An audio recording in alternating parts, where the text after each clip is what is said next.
Bismillahirrahmanirrahim. Assalamualaikum warahmatullahi wabarakatuh. Perkenalkan, nama saya Didari Paramawati dari kelas G dengan absen A3202202121. Di video kali ini saya akan membacakan part 3 dari Robinson Crusoe. Part 3, Lord of the Island. One day, I found among my guts a little bag that had once held grain on board our ship.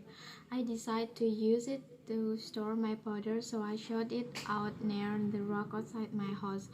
Soon afterward, the rains came. A month later, I saw some young plants growing there.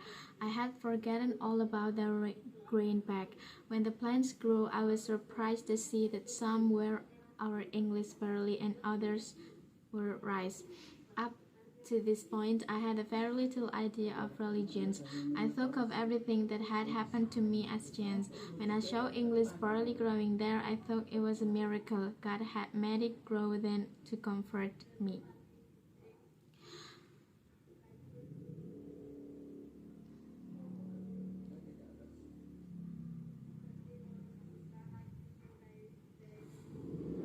Tuhan Pulau hari ini. Saya di antara barang-barang saya, sebuah tas kecil yang pernah menampung biji-bijian di atas kapal kami. Saya memutuskan untuk menyimpan bedaku. Jadi aku mengocoknya di dekat batu di luar rumahku.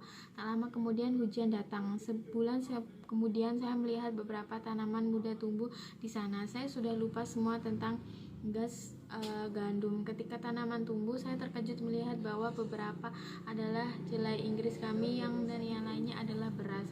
Sampai saat ini saya memiliki sedikit gagasan tentang agama. Saya menganggap semua yang terjadi pada saya adalah sebuah kebetulan. Ketika saya melihat jelai Inggris tumbuh di sana, saya pikir itu adalah keajaiban. Tuhan telah membuatnya tumbuh di sana untuk menghibur saya. This thought brought tears to my eyes. Then I remember checking out the bag in that place before the rains came. This calmed my mind. I thought the grain had grown there by chance, and so I left less thankful to God. But I should have been thankful anyway, because the chance of grain growing there was very small. By chance, 10 or 12 grain or barley and rice had remained in the bottom of the bag. By chance, I had shaken out the bag in the shade of the rock, where it was protected from the sun.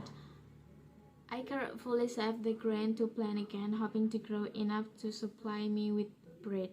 April 16, I finished my letter.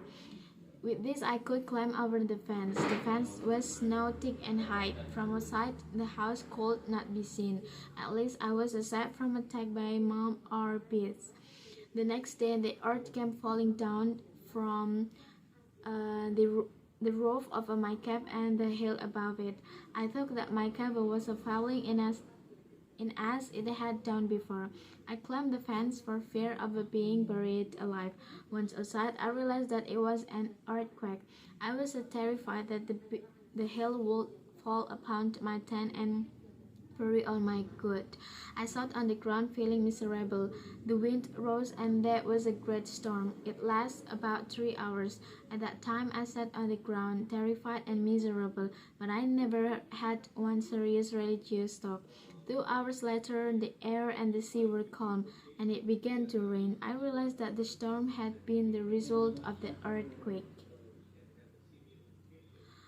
Pikiran ini membuat saya menangis. Kemudian saya ingat mengocok tas di tempat itu tepat sebelum hujan turun. Ini menenangkan pikiran saya. Kupikir biji-bijian tumbuh di sana secara kebetulan. Jadi aku merasa kurang bersyukur kepada Tuhan, tapi saya seharusnya bersyukur karena peluang tumbuhnya biji-bijian di sana sangat kecil. Secara kebetulan 10 atau 12 butir jelai dan beras tertinggal di dasar tas. Secara kebetulan saya telah mengguncang tas di bawah naungan batu, di mana terlindung dari sinar matahari. Saya dengan hati-hati menyimpan biji-bijian untuk ditanam lagi, berharap tumbuh cukup untuk memberi saya roti. 16 April saya menyelesaikan tangga saya. Dengan ini saya bisa memanjat pagar. Pagar itu sekarang tebal dan tinggi. Dari luar rumah itu tidak terlihat. Akhirnya saya aman dari serangan manusia atau binatang. Esokan harinya bumi jatuh dari atap gua dan bukit di sana. Saya berpikir Keesokan harinya, gempa bumi dari atap gua dan bukit di atasnya. Saya berpikir bahwa gua saya jatuh seperti yang telah terjadi sebelumnya. Saya memanjat pagar karena takut dikubur hidup-hidup. Begitu berada di luar, saya menyadari bahwa itu adalah gempa bumi. Saya takut bukit itu akan menimpa tenda saya dan mengubur semua barang saya. Aku duduk di tanah merasa sengsara. Angin bertiup kencang dan terjadi badai besar. Itu berlangsung sekitar 3 jam. Saat itu saya duduk di tanah ketakutan dan sengsara. Tetapi saya tidak pernah memiliki satu pemikiran religius yang serius. 2 jam kemudian, udara dan laut tenang dan hujan mulai turun. Saya menyadari bahwa badai itu adalah hasil dari gempa, and that the earthquake was now over. I went in and sat in my tent. June 16, on the beach at the other side of the island, I found a large turtle. I had never seen one before, but I soon discovered that there were many on the other side of the island. June 19, I fell ill and began suffering. June 20, I did not sleep all night because of the fever. June 21, I was terrified by my illness and I had no one to help me. I prayed to God for the first time since the storm on the sea by Hull. I could not think clearly. For several days I lay shivering with a fever. June 26, I woke up feeling better, having no food. I took my gun and killed a goat. I found it very difficult to carry the goat home because I was weak from my illness. Gempa dan bahwa gempa sekarang telah berakhir. Saya masuk dan duduk di tendaku. 16 Juni di pantai, di sisi lain pulau saya menemukan penyu besar. Saya belum pernah melihat sebelumnya, tetapi saya segera menemukannya bahwa ada banyak di sisi lain dari pulau. 19 Juni, jatuh sakit dan mulai menggigil. 20 Juni saya tidak tidur semalam karena demam. 21 Juni saya takut dengan penyakit saya dan tidak ada yang membantu saya. Saya berdoa kepada Tuhan untuk pertama kalinya sejak badai dilaut oleh Hull. Saya tidak bisa berpikir jernih selama beberapa hari dan saya terbaring menggigil karena demam. 26 Juni saya bangun dengan perasaan lebih baik karena tidak punya makanan. Saya mengambil senjata saya dan membunuh seekor kambing. Saya merasa sangat sulit untuk membawa pulang kambing itu karena saya lemah karena penyakit saya. June 27, I feel ill again and lie in the bed all day without a food or drink. I tried to pray to God, but all I could say was, Lord, have mercy upon me, over and over again. I fell asleep and I had a terrible dream. I dreamed I was sitting on the ground outside my house. I saw a man descend from the sky. He was close in the fire and held a spear in his hand. When he landed on the ground before me, the earth trembled. He moved toward me to kill me. Then he said, Since you do not repeat, no, you will die. I woke terrified. Alas, I had no religious knowledge. What my father had taught me had all been forgotten in 8 years of the wicked sailor's life. My soul had been stupid. It had no desire good. It had no feared evil. Through all my misfortunes, I had never once thought that they were just a punishment for my sins. I had ached like an animal guided by my passion. Where the rice and barley grow, I had a moment of the serious religious talk. But that passed when I discovered that it was not a miracle. Now, for the first time, I began seriously to repent of my sinful life. I saw my condition not as simple misfortune, but as the punishment of a just God. The stark brought tears to my eyes. I remember my father's words. He had said that if I went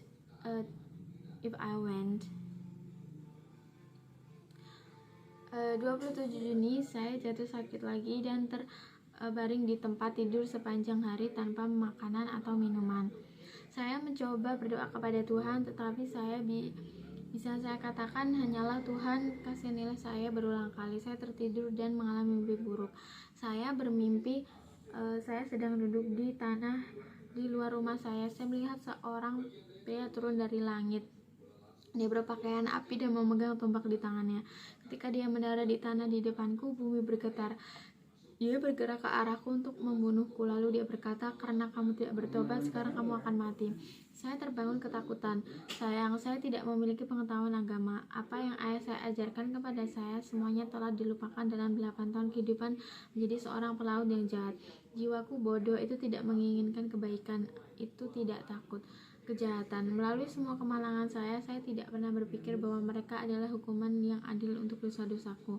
Saya telah bertindak seperti binatang, dipandu oleh nafsu saya. Ketika padi dan jelai tumbuh, saya memiliki momen pemikiran religius yang serius.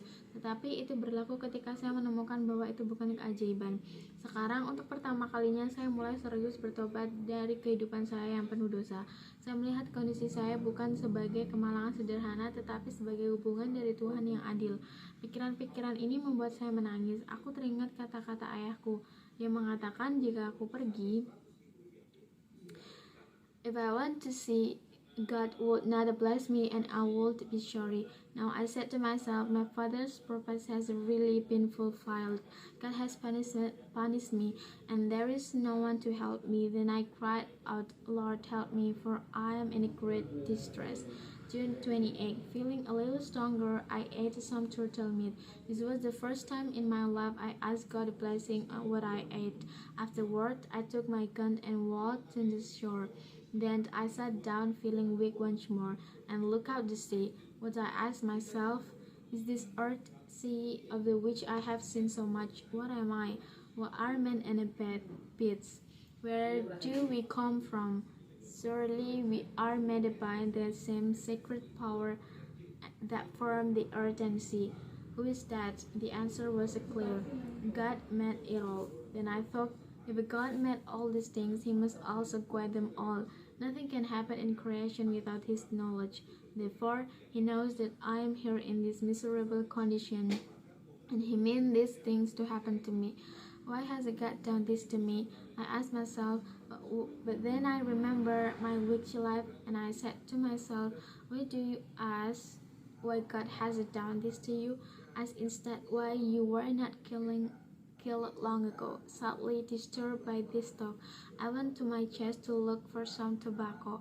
There I also found the Bibles I had taken from the ship. Kalau Tuhan tidak akan memberkati saya dan akan menyesal. Sekarang saya berkata pada diri saya sendiri, nasihat ayah saya benar-benar telah digenapi. Tuhan telah menghukum saya dan tidak ada yang membantu saya. Lalu aku berteriak, Tuhan tolong aku karena aku dalam kesulitan besar. 28 Juni merasa sedikit lebih kuat. Saya makan daging kura-kura. Ini adalah pertama kalinya dalam hidup saya. Saya meminta berkah Tuhan atas apa yang saya makan. Setelah itu saya mengambil senjata saya dan berjalan ke pantai. Di sana saya duduk merasa lemah sekali lagi dan memandang ke laut. Apa saya bertanya pada diri sendiri, apakah ini bumi dan laut yang telah saya lihat begitu banyak? Aku ini apa? Apa itu manusia dan binatang? Dari mana kita berasal? Tentunya kita diciptakan oleh kekuatan rahasia yang sama dan membentuk bumi dan laut. Siapa? Jawabnya jelas, Tuhan yang membuat semuanya. Kemudian saya berpikir, jika Tuhan membuat semua ini, Dia juga harus membimbing mereka semua. Tidak ada yang bisa terjadi dalam ciptaan tanpa sepengetahuannya. Oleh karena itu, Dia tahu bahwa saya ada di sini dalam hari ini, kondisi yang menyedihkan, dan Dia bermaksud agar hal-hal ini terjadi padaku. Mengapa Tuhan melakukan ini padaku? Aku bertanya pada diriku sendiri. Tapi kemudian saya ingat hidup saya yang jahat, dan saya berkata pada diri saya sendiri, mengapa kamu bertanya kepada Tuhan melakukan ini padamu? Sebaliknya, tanyakan mengapa Anda tidak dibunuh sejak lama. Sedih karena terganggu oleh pikiran-pikiran ini, saya pergi ke dada saya untuk mencari tembakau. Di sana saya juga menemukan Alkitab dan saya ambil. I took one of the Bibles and began to read. The first word I saw were this: called on me in the day of trouble, and I will deliver you, and you will praise me. The words were very relevant to my situation, and I often thought about them afterward. Before going to bed, I knelt down and prayed to God. I asked Him to fulfill the promise of the Bible and deliver me. I had taken rum and tobacco, so I fell asleep and did not wake up until about 3 in the afternoon of the next day. When I woke, I was refreshed and cheerful. July 3rd. I thought often about the words in the Bible. Will deliver you, but it seemed impossible that I should escape from the island. Then suddenly I said to myself, but I have been delivered from my illness. God had delivered me, but I had not praised Him. Instead of thanking him for saving my life, I had thought only of escaping from the island. July 4, I began to read the Bible seriously. I decided to read a little every morning and every night. Now understand the word, call on me and I will deliver you. In a different way, before I had asked to be delivered from my island prison. Now I ask to be delivered from the cult of my sinful past. Deliverance from sin is a far greater blessing than deliverance from misery.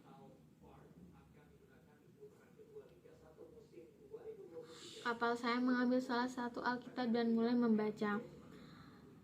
Kata pertama yang saya lihat adalah panggil saya di dalam kesusahan dan saya akan membebaskan Anda dan Anda akan memuji saya. Kata-kata itu sangat relevan dengan situasi saya dan saya sering memikirkannya setelah itu. Sebelum pergi ke tempat tidur, saya berlutut dan berdoa kepada Tuhan. Saya meminta untuk memenuhi janji Alkitab dan membebaskan saya. Saya telah minum rum dan tembakau. Jadi saya tertidur dan tidak bangun sampai sekitar jam 3 sore hari berikutnya. Dan ketika saya bangun, saya segar dan ceria. 3 Juli, aku sedang berpikir tentang kata-kata dalam Alkitab akan membebaskanmu, tetapi sepertinya tidak mungkin. Aku harus melarikan diri dari pulau itu. Lalu tiba-tiba aku berkata pada diriku sendiri, tapi saya telah dibebaskan dari penyakit saya. Tuhan telah membebaskan saya, tetapi saya belum. Memuji Dia, alih-alih berterima kasih kepadanya karena telah menyelamatkan hidup saya. Saya hanya berpikir untuk melarikan diri dari pulau itu. 4 Juli, saya mulai membaca Alkitab dengan serius. Saya memutuskan untuk membaca sedikit setiap pagi dan setiap malam. Sekarang saya memahami kata-kata panggil aku dan aku akan membebaskanmu dengan cara yang berbeda. Sebelumnya saya telah meminta untuk dibebaskan dari penjara pulau saya. Sekarang saya meminta untuk dibebaskan dari kesalahan masa lalu saya yang penuh dosa.